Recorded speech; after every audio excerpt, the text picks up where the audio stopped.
अब ये बात मैया को बहुत अखरने लगी। एक दिन मैया को चिंतन हुआ, विचार चला अंदर से कि हमारे यहां इतना माखन होता है ताजा ताजा, और ये घर का माखन टच नहीं करता है, छूता भी नहीं। मैं पीछे पीछे लेके दौड़ती हूँ, खा ले खा ले, खाता नहीं, छूता नहीं। और गोपियों के यहां तनिक सा माखन होता है, उसकी चोरी करता है। माखन चोर के नाम से डिफेम हो रहा है, बदनाम हो रहा है। और ये खुद तो हो ही रहा है, बड़ो नाम है नंद बाबा को, नंद बाबा का बड़ा नाम है, डुबा रहा है। तो क्यों चुराता है? घर का माखन क्यों नहीं खाता है? अच्छा, किसी गोरखपुर का सबसे बड़ा हलवाई कौन है? हलवाई, वो मिठाई वाला कौन है जी? डॉक्टर साहब, मिठाई नहीं खाते? गणेश। हाँ, अब गणेश को कोई प्रचार नहीं कर रहे हैं गणेश जी का, लेकिन गणेश का लड़का, गणेश हलवाई लड़का, वो फुटपाथ पे जो जलेबी बेचते हैं उनके यहां चुराए जलेबी। और ब्रेकिंग न्यूज, गणेश मिष्ठान का लड़का फुटपाथ के यहां से जलेबी चुरा के भागा। हाँ, तो बदनामी का सवाल है। गणेश का लड़का जलेबी चुराए, वो फुटपाथी दुकान के यहां से। नौमन माखन होए और उसका लड़का माखन चोरी करे, वो माखन चोरी करे। घर का माखन क्यों नहीं खाता है? गोपियों की चोरी क्यों करता है? तो मैया को एक बात समझ में आई कि गोपियां अपना माखन स्वयं मथती हैं, खुद निकालती हैं। और जो कि हम बड़े आदमी हैं तो सब नौकर लगे हैं हमारे यहाँ, दास दासियां लगे हैं, तो हो सकता है दासियों के हाथ का निकाला माखन इसको नहीं सुहाता है, अपने हाथ निकाल के जो रखे उसका माखन खाता है। तो मैया ने फैसला किया कि आज का माखन मैं स्वयं निकालूंगी, दासियों से दूसरा काम कराऊंगी, स्वयं माखन निकालूंगी। और लाला एक बार अपने हाथ के मथे माखन को खाना शुरू कर देगा तो ये चोरी वाला जो इसका ये पड़ गया है ये छूट जाएगा। तो भगवान ने फैसला किया, मैया ने फैसला किया कि निर्ममंथ स्वयं दधी, आज का माखन मैं स्वयं मथूंगी। अभी भगवान सो रहे हैं और मैया मथना शुरू की।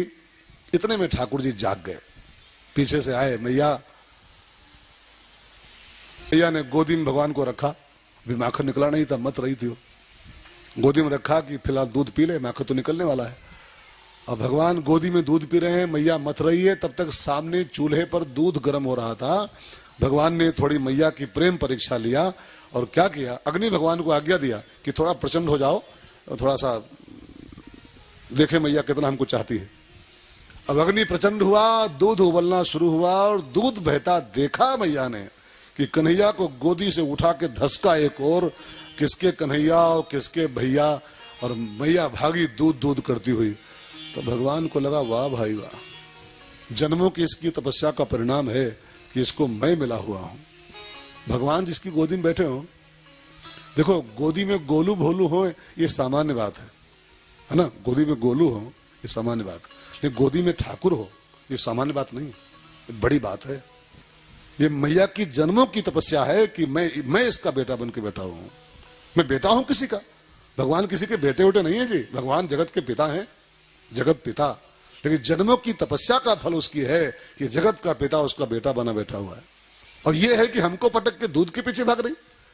रुष्ट हो गया ठाकुर और उठाया एक पत्थरा, और जिस मटकी मैया मत रही थी मारा खींच के उसी पर, मटकी फूटी। और जब मैया वापस दूध ठीक करके आई, देखा तो मटकी फूटी पड़ी है और कन्हैया लिए पत्थरा वहीं खड़ा है। तो मैया ने पूछा क्यों रे ये कैसे फूटी? भगवान ने कहा मैंने फोड़ा है। क्यों फोड़ा? इस बात का फैसला होना चाहिए आज कि तुम मुझको प्रेम करती हो कि दूध दही को प्रेम करती हो, तुमको हम प्रिय है कि दूध प्रिय है,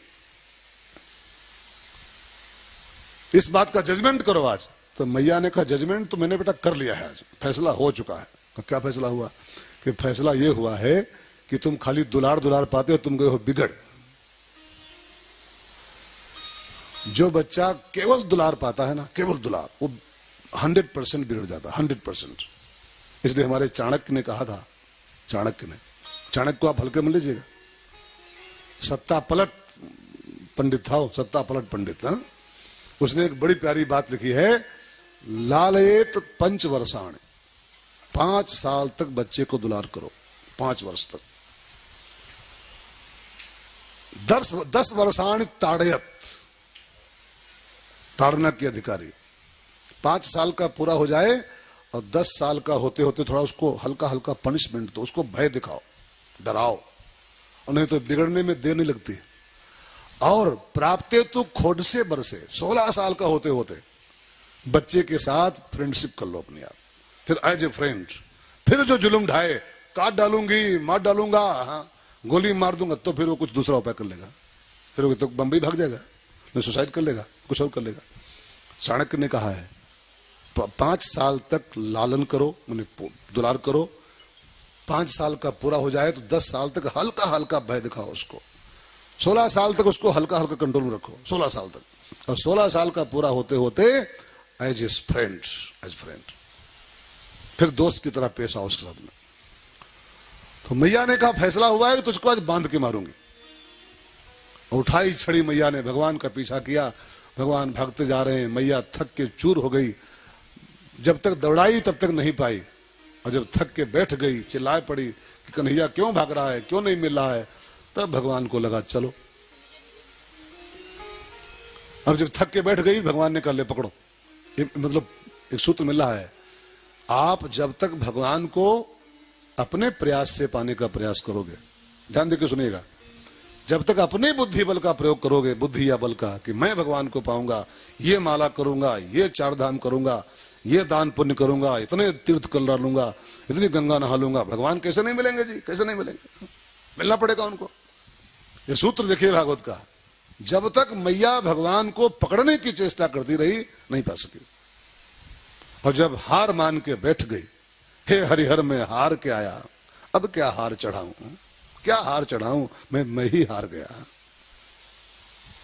सूरदास कहता है अब मैं नाचे बहुत गोपाल, हे गोपाल बहुत 4 धाम कर लिए, बड़े गंगा नहा डाले, बड़े तीर्थ यात्रा कर डाली, बड़े माला कर लिए, अब मैं हार गया। और जब भक्त हार मान के बैठ जाता है तब ये मुरलीधर उसको मिल जाता है। मैया जो बैठी, भगवान आए, ले पकड़, और मैया ने पकड़ा भगवान को, एक रस्सी लाई बांधने के लिए, लेकिन रस्सी 2 अंगुल छोटी पड़ गई, और रस्सी लाई फिर छोटी पड़ गई, तब लिखा है बरसाने से एक डोर मंगाई गई, और बरसाना माने प्रेम नगर, जो राधा की नगरी से वो प्रेम की रस्सी भगवान को मिली, तो भगवान ने अपने को बंधा लिया, उखली से भगवान को बांधा गया, और उखली से बांध के मैया थोड़ा हट गई, गृह कार्य में लग गई, भगवान ने उखली गिराई, और नंद के आंगन में 2 यमलार्जुन के बड़े प्राचीन काल के पेड़ लगे हुए थे, उन्हीं पेड़ों के बीच से भगवान उखली घसीटते हुए, भगवान ने उखली बंधे थे, वो उखली गिरा लिया, खुद बने घोड़ा, उसको बनाया तांगा, और घसीट के आगे बढ़े तो पेड़ बिल्कुल पास पास लगे थे, उनके बीच से भगवान क्रॉस कर गए, उखली मैया आई जो पीछे पीछे वो फंस गई, मारे झटका ठाकुर जी, दोनों पेड़ उखड़ के गिरे, और पेड़ों के गिरते उनकी जगह पर 2 दिव्य पुरुष प्रकट हो गए, देवता। भगवान ने पूछा हु आर यू, पेड़ थे तुम कहां से आ गए? तो दोनों पेड़ों ने अपनी हिस्ट्री सुनाई है, 2 मिनट की बात बची है, बस ध्यान देकर सुन लो। इसी बीच में हमारे बीच में दोनों पेड़ प्रकट हो गए, देवता बन करके, गिरे उखली से पेड़ और पैदा हो गए देवता। तो भगवान ने पूछा कि आप कौन हो साहब, पेड़ थे ये कौन, आपका परिचय क्या है? तो दोनों ने कहा हम दोनों नल कुबर मणिग्रीव हैं, 2 भाई सगे, हमारे पापा कुबेर, कुबेर के बेटे हम लोग हैं दोनों। और कुबेर के बेटे होने का एक दुष्परिणाम भी होता है, कुबेर माने पैसे वाला, कुबेर का अर्थ खाली कुबेर पर्टिकुलर नहीं, कुबेर माने धन कुबेर, धन कुबेर, ठीक है ना, धनवान। और धन कुबेर का जो बेटा होता है ना, अब 1-2% रेयर अपवाद हो सकते हैं कि धन कुबेर के बेटे भी संस्कारवान हो, ने धन कुबेरों के बेटे अक्सर 95% बहुत कुसंस्कारी होते हैं, बड़े बिगड़े हुए होते हैं, बिगड़े होते हैं, क्योंकि उनको अकूत संपत्ति मिली होती है, जेब दोनों ठूसी ठूसी भरी होती हैं, और जिसकी जेब में बेइंतहा पैसा हो, अकूत पैसा भरा हो, वो अच्छे काम नहीं करता है, बुरे ही काम करता है। महात्मा गांधी का एक बड़ा बढ़िया वाक्य मैं आपको सुनाऊं। गांधी जी ने कहा था, बहुत नोट करने वाले जैसा वाक्य है जिंदगी में, अति संपत्ति और सन्मति एक साथ नहीं रह सकते हैं। नहीं समझे? फिर सुनो, जब तक न समझो तब सुनो इस बात को। अति संपत्ति और सन्मति एक साथ नहीं रहते, नहीं रहते। लक्ष्मी का और सरस्वती का 36 कंकड़ा रहता है। जहां लक्ष्मी अति के ऊपर हुई कि आपकी सरस्वती आपसे रूठ जाएगी, बुद्धि रूठ जाएगी, फिर बुद्धि भ्रष्ट हो जाएगी और इंसान उल्टे पुल्टे काम करना शुरू कर। उल्टे पुल्टे का, कि इस पैसे को दारू में लगाएं, कि इसमें क्लब खोलें, कि क्लब के मेंबर बन जाएं, स्कॉर्पियो मेंबर, कि ये इस क्लब का मेंबर, 50 लाख महीना का मेंबर, 25। वहां होता क्या है? जहां 50,000 मंथली इंसान देता है, 50 वहां होता क्या है? खाली पिज्जा खाओ, थोड़ा कमर मटकाओ, टिक टाक बनाओ और चले आओ 50,000 दे करके, 1 लाख दे करके। अति पैसा फिर इंसान को यही सब कराता है, यही सब कराता है। इसलिए हमारे संतों ने कहा था, साईं इतना दीजिए जामे कुटुंब समाया, और मैं भी भूखा ना रहूं और साधु न भूखा जाए। इससे अधिक अगर हो गया ना, आपकी सद्बुद्धि भ्रष्ट हो जाएगी, बुद्धि नहीं बचेगी फिर आपके पास, फिर उल्टे पुल्टे फिर खाली क्लब दिखाई पड़े, club of kitty, club of kitty, बस इसका कुछ नहीं। क्लब ऑफ किटी पार्टी, अगर मैडम है तो किटी पार्टी, जिसकी पर्स में 500 ठूस के भरे वो किटी के अलावा कहीं नहीं जाते हैं। दे किटी हो, दे किटी, दे सिनेमा हॉल और दे बिग बाजार, दे बिग बाजार, सिनेमा हॉल और माल और किटी, इस बात है उसको। कथा में कहो तो कथा में 500 भरे हैं, कथा में जाएंगे। साईं इतना दीजिए जामे कुटुंब समाए, मैं भी भूखा ना रहूं साधु न भूखा। अब ये कुबेर के बेटे हैं, धन पशु के बेटे, पशु नहीं धन कुबेर के बेटे हैं। कोई धन पशु भी एक शब्द है यार, धन पशु भी एक शब्द है। जो धन का मिसयूज करे वो धन पशु है, धन पशु है। भगवान ने दे दिया है, उसका सही प्रयोग नहीं कर पा रहा है। दारू में प्रयोग कर रहा है, क्लब में प्रयोग कर रहा है, सिनेमा हॉलों में प्रयोग कर रहा है, किटी पार्टियों में प्रयोग। वो धन पशु है, सब धनवान नहीं है, धन पाके पशु हो गए। ये धन कुबेर के बेटे थे, तो वही चश्मा लगा था, वही पैसे वाला। अब एक बार ये क्या कर रहे थे, स्वर्ग की अप्सराओं को साथ में लेके ये और हरिद्वार के पास आए, और गंगा जी के पानी में, गंगा जी की धारा में अप्सराओं के साथ, अप्सराएं माने जानते हो क्या होता है? वो जानते हो आप लोग, ऊपर वाली होती हैं, वो डांस वांस करती हैं ऊपर वाली। यहाँ कुछ उसको और शब्द मिला है, यहाँ जो डांस करती है उसको कुछ और कहते हैं। काम वही का वही, ऊपर जो करती है वो थोड़ा उनका सभ्य शब्द है, उनको अप्सरा कहते हैं। यहाँ उनको वैश्या कहते हैं, वहां उनको अप्सरा कहते हैं। काम वही का वही डांस वांस करना होता खाली। अप्सराओं के साथ गंगा जी के पानी में नग्न जल विहार कर रहे थे, एंजॉय कर रहे थे। अब गंगा जी का पानी एंजॉय के लिए होता है, हरिद्वार में जाके एंजॉय करे, इसका मतलब है उसकी आंखों पर धन पशु का चश्मा लग गया है। न हरिद्वार जाए, गंगा जी में नहाए और एंजॉय के मूड में नहाए। गंगा जी का पानी एंजॉय के लिए है, गंगा जी का पानी तो पाप धोने के लिए, मुक्ति जल है, वो मुक्ति जल है, उसमें पाप नहीं कर। आजकल जो पैसे वाले जाते हैं ना हरिद्वार वगैरह, वो नहाते बाते नहीं है, वो खाली पांव बोर के बैठते हैं। हर की पैड़ी जाएंगे और सीढ़ी बैठेंगे सूर्यास्त के समय, दिन भर सोएंगे इसी रूम में, पिज्जा खाएंगे, और जब सूर्यास्त का टाइम हुआ तब पहुंचेगा हर की पैड़ी, और दोनों लबर लबरी बैठेंगे। नहाएंगे नहीं, नहाए कौन, नहाएंगे बाथरूम में, शैम्पू लगाएंगे, वो गंगा नहाए, और बैठेंगे पांव बोर खाली गंगा जी, पांव बोर के, कंधे हाथ धरेंगे मैडम के और पांव बोरेंगे सीढ़ी बैठ के, और बैठ के वहां हर की पैड़ी पर इलू इलू करते हैं कि लोग खाली एंजॉय करने जाते हैं। ये जान लो कि उनकी आंखों पर धन पशुत्व का चश्मा लगा हुआ है। मैं हरिद्वार जाए एंजॉय करे, हरिद्वार एंजॉय की जगह है, बद्री केदार एंजॉय की जगह है। एंजॉय की जगह ऊटी मंसूरी हो सकती है, हरिद्वार नहीं हो सकता। ऊटी जाओ, बहुत पैसा है तो जाके वहां खूब जूझो, लेकिन कम से कम बद्री केदार को तो छोड़ो। लेकिन बद्री केदार भी लोग जाते हैं पैसे लेकर के, भर के परसे पूरी और बेगे, और वहां जाके एंजॉय करते हैं। हिल स्टेशन, पहाड़ है, मंसूरी है, बद्रीनाथ है, केदारनाथ है। लोग जाते थे वहां अपनी तिरही करके, आपको याद है जब बद्री केदार की यात्रा लोग करते थे अपनी तिरही करके, और पूरे गांव का हाथ जोड़ के कि भैया जा रहा हूं, शायद वापस ना आ पाऊं, इसके लिए वो तीर्थ था।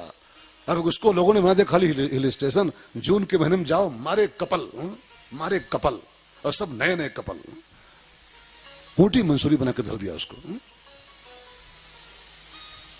भक्ति में जाते हैं लोग, भक्ति में नहीं, एंजॉयमेंट के रूप में जाते हैं कि हिल स्टेशन है, चल को एसी रूम बुक करो, पिज्जा खाओ और थोड़ा ठंडक मौसम में मौज करेंगे, चल के मौज करने जाते खाली। तभी वो, अब मैं कहूंगा नहीं कुछ, लेकिन क्या कहूं, ज्यादा नहीं बोलता हूं, लेकिन हमारा जी नहीं मानता, दिल है कि मानता नहीं है। खैर, अब गंगा जी के पानी में अप्सराओं के साथ वही एंजॉयमेंट कर रहे थे। नारद जी गुजरे वहां से, नारद जी को देखा तो अप्सराओं ने तो प्रणाम किया, लेकिन ये वो चश्मा दूसरा था उनका ना, पैसे का चश्मा। ये पैसे वाले संतों को, जिनके पैसे वालों की निंदा नहीं है, लेकिन जिसके पैसे वाला हूं इसकी बू आ जाती है ना, ऐसे लोग संत महात्माओं को ऐसे लेते हैं। अरे बाबा, बाबा है, बस भीख मांगता बाबा है, फकीर बाबा। जिनकी आंखों पर पैसे की बू का चश्मा लगा होता है, वो साधु महात्माओं को भी हल्के में लेते हैं। कोई किसी से पूछो कि कई लोगों से कहो कि वो रमेश भाई आए हैं लखनऊ का, अरे बाबा आते रहते हैं, बाबा सब, बाबा तो आते रहते हैं, बाबा ने कौन काम, बाबा तो आते रहते हैं। हम यहां भीख मांगने आए हैं क्या? अरे हम आपका कल्याण करने आए हैं, इस राम जानकी नगर का भला करने आए हैं। लेकिन कई लोग इसको भी, वो उनकी गलती नहीं है जी, उनकी आंखों पर जो चश्मा लगा है उसकी गलती खाली, उसकी गलती। कई लोग संतों को भी ऐसे लेते हैं, अरे संत लोग सब ऐसे, संत लोग। अब वो नारद जी निकले, अप्सराएं तो प्रणाम कर ली, पहचानती थी वो, लेकिन ये वो चश्मा लगाए थे वो धन पशु वाला। अब उसी में अरे बाबा होगा, बाबा क्या करना होगा, बाबा निकल तो आए पानी के बाहर, प्रणाम नहीं किया।